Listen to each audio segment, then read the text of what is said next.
memberikan informasi dari pengacara Merah Putih, yaitu saya sendiri dan Pak Burhanuddin. Yang pertama adalah mengenai Komnas HAM, di mana beberapa hari kemarin saya akan mengajukan gugatan kepada Komnas HAM dan Komnas Perempuan, yaitu berupa gugatan perbuatan melawan hukum ya, KMH. Karena Komnas HAM dan Komnas Perempuan sudah membuat pernyataan yang rasa-rasanya adalah bertentangan dengan hukum, makanya gugatannya adalah perbuatan melawan hukum.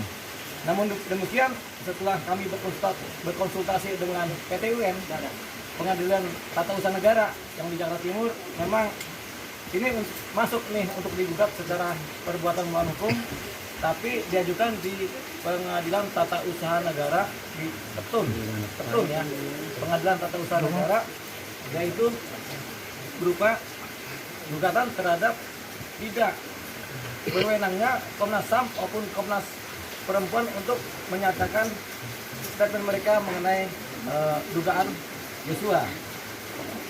Namun demikian, ada suatu syarat di mana kami pengacara Merah Putih harus mengajukan peringatan dulu kepada Komnas HAM dan Komnas Perempuan supaya mereka menarik ulang mereka punya statement. Jadi ada permintaan dari Petun di mana Komnas HAM dan Komnas Perempuan harus disurati dulu untuk jangka waktu 10 hari, di mana mereka harus menarik pernyataan mereka. Jadi saya sudah mengirimkan surat kepada Komnas HAM dengan tanda terimanya adalah ini. Di sini ada tulisan Komnas Hak Asasi Manusia. Ini ada tanda terima, ya kan? Ini dia suratnya, tanda terima dari surat kami dari pengacara Merah Putih. Nah, kami akan bacakan apa isi suratnya, ya, supaya dibacakan saja dulu. Nanti saya share kepada teman-teman. Saya bacakan ya.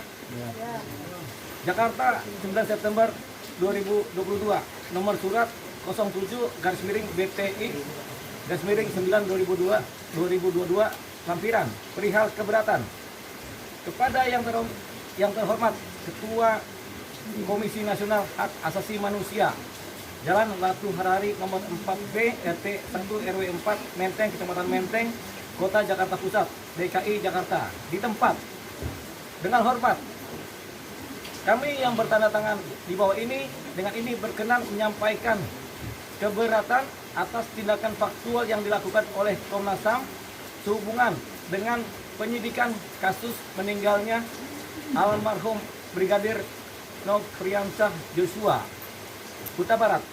Keberatan yang kami ajukan adalah sebagai berikut. 1. Bahwa kewenangan Komnas HAM sebagaimana diatur dalam pasal 89 ayat 3 Undang-Undang nomor 39/1999 tentang hak asasi manusia telah jelas diatur dalam ketentuan pasal 20 Undang-Undang nomor 26 2000 tentang peradilan HAM, bahwa kemudian dalam penyidikan meninggalnya almarhum Brigadir Nofriansah Joshua Huta Barat, Komnas HAM telah bertindak melampaui kewenangan sebagaimana dimaksud di atas. Poin 2, bahwa kami menemukan fakta adanya pernyataan terbuka Komisi Hak Asasi Manusia yang dinyatakan melalui media pemberitaan mediadetik.com Kamis 1/9 dalam kutipan sebagai berikut. Komnas HAM menduga kuat peristiwa pembunuhan Brigadir Yosua, Brigadir J, didahului oleh peristiwa kekerasan seksual. Kekerasan seksual itu diduga dilakukan oleh Yosua terhadap istri Irjen Ferdi Sambo, Putri Chandrawati di Magelang, Jawa Tengah. Kutipan, terdapat dugaan kuat terjadinya peristiwa kekerasan seksual yang dilakukan oleh Brigadir Joshua kepada saudara Putri Chandrawati di Magelang tanggal 7 Juli 2022. Kata Komisioner Komnas HAM BK Ulung Hapsara dalam jumpa pers di kantor Komnas HAM Menteng, Jakarta Pusat, Kamis 1/9. 3. Bahwa pernyataan ini masuk dalam kategori tindakan faktual. PD pasal 1 butir 8 junto pasal 87 Undang-Undang Administrasi Pemerintahan. Yang sebentar ya. yang melawan hukum. Sebab jadi tadi saya sambung lagi ya, bahwa pernyataan ini masuk dalam kategori tindakan faktual Undang-Undang Administrasi Pemerintahan yang melawan hukum. Sebab pernyataan tersebut tidak didasarkan pada bukti yang cukup. Sebab pernyataan tersebut tidak didasarkan pada bukti yang cukup, namun hanya berupa keterangan sepihak yang diberikan oleh saksi yang telah dikenakan status sebagai tersangka oleh penyidik kepolisian, bahwa menunjuk pada kewenangan yang dimiliki, maka seharusnya Komnas HAM mengeluarkan suatu rekomendasi tentang ada tidaknya temuan adanya dugaan pelanggaran HAM dalam kasus yang sedang dilakukan penyidikan, dan bukan menyatakan hal lain seperti motif dan fakta lain yang masih parsial dan asumtif di luar kewenangannya.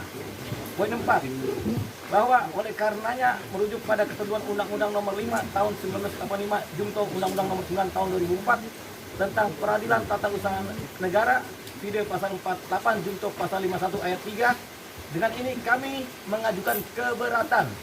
Jadi pengacara Merah Putih mengajukan keberatan atas pernyataan tersebut dengan alasan sebagaimana dimaksud dalam ketentuan dengan ketentuan pasal 2 Perma 2 tahun 2019 mengenai pedoman penyelesaian sengketa tindakan pemerintahan dan kewenangan mengadili perbuatan melanggar hukum oleh penguasa, oleh badan dan garis miring pejabat pemerintahan. Poin 5, bahwa untuk maksud tersebut melalui surat ini kami sampaikan kepada Ketua Komisi Hak Asasi Manusia untuk menarik dan mengklarifikasi pernyataan terbuka tersebut, sebab tindakan tersebut adalah tindakan yang melampaui kewenangan Komnas HAM sebagaimana diatur dalam pasal 89 ayat 3 Undang-Undang Nomor 39 1999. Demikian surat ini kami sampaikan atas perhatian dan kerjasamanya. Kami ucapkan banyak terima kasih, salam hormat dan cinta kepolisian dari kami seluruh rakyat Indonesia. Hormat kami, Yuli Bayumara, sarjana hukum, sarjana psikologi. Itulah tadi surat kami yang untuk Komnas HAM, di mana memang ada syarat dalam undang-undang di mana kami harus mengajukan nota keberatan kepada Komnas HAM dengan jangka waktu 10 hari supaya mereka kemudian merespon surat kami dan mereka kemudian menarik pernyataan mereka yang bersifat melawan hukum tadi. Nah, kalau 10 hari kemudian dari tanggal hari ini, kan mereka sudah terima hari ini tanggal 9 September 2022.